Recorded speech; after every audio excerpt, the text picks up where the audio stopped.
wabarakatuh. Kami di sini akan mempresentasikan tentang sistem ekonomi Islam. Sebelumnya, kami beranggotakan saya sendiri, Devi Ratnawati, kemudian teman saya David Rio Nugraha, dan yang terakhir adalah Nesafira. Saya di sini akan menjelaskan tentang pengertian sistem ekonomi. Sistem ekonomi Islam sendiri adalah suatu sistem ekonomi yang didasari pada ajaran dan nilai-nilai Islam, bersumber dari Al-Quran, As-Sunnah, Ijma, dan Qiyas.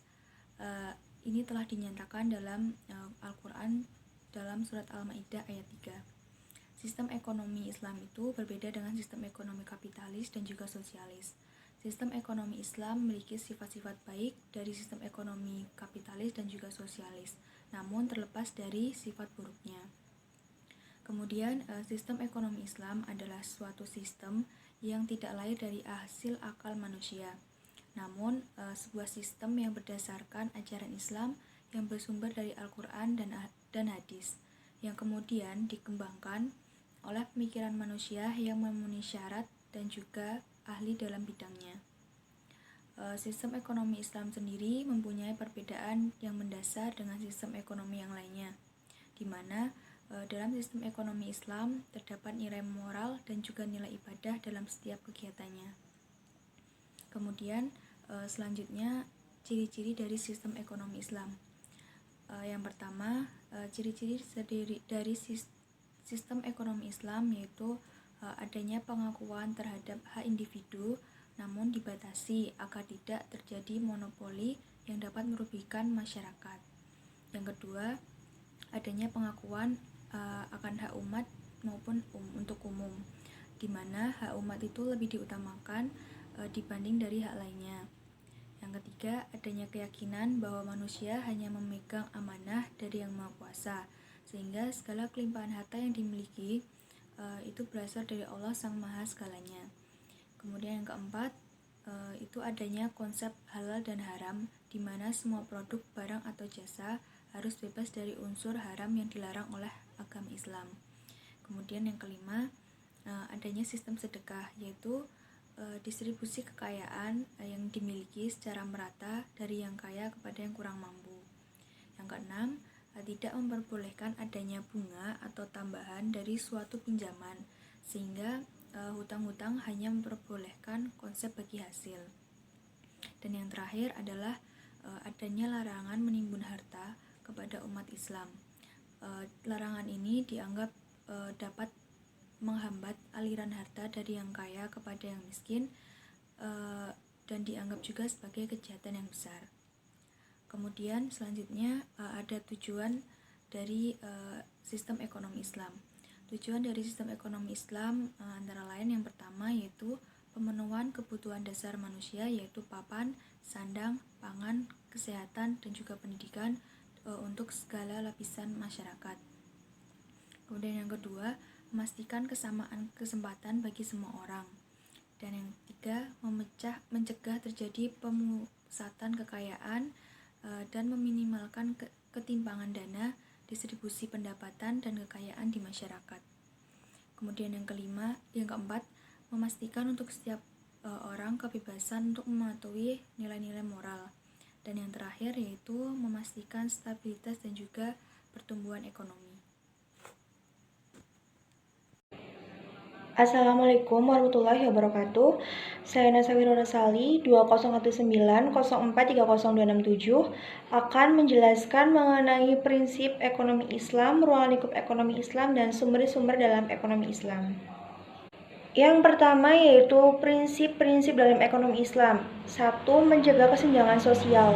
Dalam ekonomi Islam diutamakan untuk memberikan bantuan kepada orang lain yang membutuhkan, meskipun tetap memperbolehkan kompetisi. Hal ini bukan berarti mengesampingkan kepedulian terhadap orang lain dan lingkungan. Yang kedua yaitu tidak bergantung kepada nasib atau keberuntungan. Segala yang berhubungan dengan perjudian dan mengandalkan keberuntungan adalah sesuatu yang dilarang dalam ekonomi Islam. Yang ketiga yaitu mencari dan mengelola kekayaan alam. Dalam prinsip ekonomi Islam, setiap manusia diharuskan mencari dan mengelola sumber daya alam sebaik-baiknya. Hal ini termasuk dalam memaksimalkan hasil bumi, hubungan kerjasama dengan orang lain, dan lain-lain. Yang selanjutnya yaitu ruang lingkup dalam ekonomi Islam. Antara lain, yang pertama bai'i adalah jual beli antara benda dengan benda. Dan yang kedua yaitu akad adalah kesepakatan dalam suatu perjanjian antara dua pihak atau lebih untuk melakukan dan atau tidak melakukan perbuatan hukum. Yang ketiga yaitu syirkah adalah kerjasama antara dua orang atau lebih dalam hal permodalan, keterampilan, atau kepercayaan dalam usaha tertentu dalam pembagian keuntungan berdasarkan nisbah.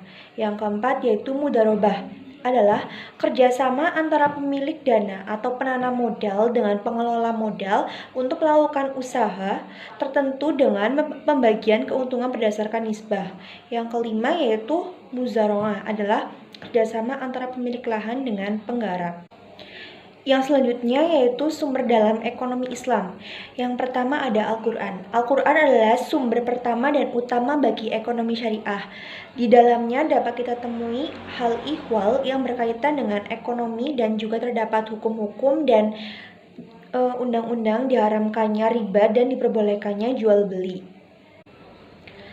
Lalu ada As-Sunnah An-Nabawiyah, yaitu sumber kedua dalam perundang-undangan Islam. Di dalamnya dapat kita jumpai khazanah atau aturan perekonomian syariah, di antaranya seperti sebuah hadis yang isinya memerintahkan untuk menjaga dan melindungi harta baik milik pribadi maupun umum serta tidak boleh mengambil yang bukan miliknya. Lalu yang terakhir ada ijtihad yang menurut Al-Syauquni dalam kitabnya Irsyad Al-Fuhuli, ijtihad adalah mengarahkan kemampuan dalam memperoleh hukum syar'i yang bersifat amali melalui cara istinbat. Sekian dari saya, kurang lebihnya mohon maaf. Materi selanjutnya akan dilanjutkan oleh teman saya. Terima kasih. Wassalamualaikum warahmatullahi wabarakatuh. Assalamualaikum warahmatullahi wabarakatuh. Nama saya David Nugraha, NIM 2019-0403-280. Saya akan menjelaskan sistem ekonomi Islam. Saya akan menjelaskan bagian-bagiannya. Yang pertama filsafat ekonomi Islam, yang kedua nilai-nilai dasar sistem ekonomi Islam, dan yang terakhir itu nilai-nilai instrumental ekonomi Islam. Yang pertama filsafat ekonomi Islam. Filsafat ekonomi merupakan orientasi dasar dari ilmu ekonomi yang dapat berlainan antara satu agama dengan agama lain atau aliran dengan aliran lain karena kerangka referensi yang berbeda. Misalnya, orang-orang yang menganut filsafat kapitalisme masih percaya akan adanya Tuhan, tetapi dalam keyakinannya Tuhan setelah menciptakan alam dan meletakkan hukum-hukumnya tidak lagi ikut campur dengan urusan alam, termasuk dalam urusan ekonomi manusia. Semua persoalan terserah kepada masing-masing individu. Oleh karena itu, manusia dalam pandangan filsafat ini memainkan peran yang sangat sentral, sehingga aliran ini bersifat antropocentrisme individualisme. Paham antropocentrisme ini juga diyakini oleh paham marxisme sosialisme, tetapi bedanya mereka tidak percaya akan adanya Tuhan yang telah menciptakan alam dan tidak menekankan pentingnya individu, tapi lebih mengutamakan kebersamaan atau kolektivitas. Paham mereka disebut dengan paham materialisme sosialisme. Ini jelas berbeda dengan filsafat dan keyakinan yang terdapat dalam ajaran Islam. Islam meyakini bahwa alam semesta ini berikut dengan isinya termasuk manusia adalah diciptakan oleh Allah Subhanahu wa taala. Quran surat Al-Fatihah ayat 2. Tuhan yang Maha Pencipta dan Maha Kuasa tersebut telah menunjuk manusia sebagai khalifahnya. Quran surat Al-Baqarah ayat 30. Ini artinya manusia telah ditunjuk menjadi wakil dan manajer Tuhan di muka bumi. Oleh karena itu, manusia berkewajiban untuk berbuat termasuk di dalam mengelola alam ini dan atau melakukan tindakan ekonomi sesuai dengan keinginan dan ketentuan yang telah ditetapkan oleh yang diwakilinya dan melaporkan serta mempertanggungjawabkan segala perbuatan dan termasuk kepada komisaris besar tersebut Allah Subhanahu wa taala. Yang kedua, nilai-nilai dasar sistem ekonomi Islam. Ada beberapa nilai dasar yang dapat diturunkan dari keyakinan dan pandangan filosofis di atas. Yang pertama, nilai dasar kepemilikan. Konsep kepemilikan dalam Islam tidak sama dengan konsep pemilikan dalam paham liberalisme seperti yang dikemukakan oleh John Locke. Bagi John Locke, setiap manusia adalah tuan serta penguasa penuh atas kepribadiannya, atas tubuhnya, dan atas tenaga kerja yang berasal dari tubuhnya. Islam mengakui kepemilikan individual. Bahkan di samping itu, Islam juga mengakui akan adanya kepemilikan oleh masyarakat dan oleh negara. Tetapi kepemilikan tersebut sifatnya tidaklah absolut, tetapi relatif. Apa artinya? Kepemilikan yang ada pada seseorang atau masyarakat atau negara tersebut bukanlah sepenuhnya milik dan hasil usaha mereka, tetapi itu adalah amanat dan kepercayaan dari Tuhan pada mereka. Quran surat Al-Rod ayat 28 yang harus dijaga, dipelihara, dan dipergunakan dengan sebaik-baiknya. Quran surat Al-Maidah ayat 7. Yang kedua, ada nilai dasar kebebasan. Dalam ekonomi kapitalisme, individu diberi kebebasan yang seluas-luasnya untuk memanfaatkan atau tidak memanfaatkan harta yang dimilikinya. Dalam bahasa yang lebih ekstrim, tidak ada yang bisa membatasi kebebasan seorang individu kecuali dirinya sendiri. Mereka melihat kebebasan yang seperti itu akan membawa kepada anarkisme. Hal-hal tersebut direstriksi oleh ahkam al-syariah atau hukum-hukum dan ketentuan-ketentuan agama. Jika hal itu dilanggar, maka menjadi kewajiban negara untuk ikut campur. Yang ketiga, ada nilai dasar keadilan. Keadilan yaitu memberikan setiap hak kepada para pemiliknya masing-masing tanpa melebihkan dan mengurangi. Hal itu menjadi otoritas negara. Dalam sistem kapitalisme menjadi otoritas individu, sedangkan dalam sistem ekonomi Islam, hal itu menjadi otoritas dan kewenangan Tuhan. Quran surat 42 ayat 17. Konsekuensi konsep ini dalam kehidupan tentu akan menimbulkan perbedaan. Misalnya dalam sistem sosialisme komunisme yang menjadikan kebersamaan dan kesamarataan sebagai nilai utama, bahkan kebutuhan dijadikan dasar untuk menentukan sesuatu itu adil atau tidak. Sementara dalam Islam, keadilan dilihat dari sisi kesesuaian dan ketidaksesuaiannya dengan ajaran agama seperti yang telah digariskan di dalam Al-Quran dan As-Sunnah. Oleh karena itu, kepedulian kepada orang yang miskin dan tertindas dalam Islam akan dilihat sebagai sebuah praktik keadilan karena hal demikian diperintahkan oleh agama. Quran surat Al-Taubah ayat 61.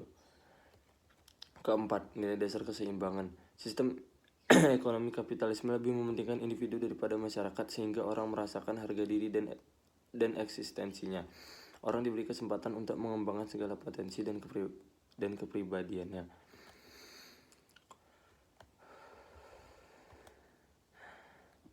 Dalam Islam, masalah keseimbangan ini sangat mendapat tekanan dan perhatian. Tidak hanya keseimbangan antara kepentingan orang per orang dan kepentingan bersama, tetapi juga keseimbangan.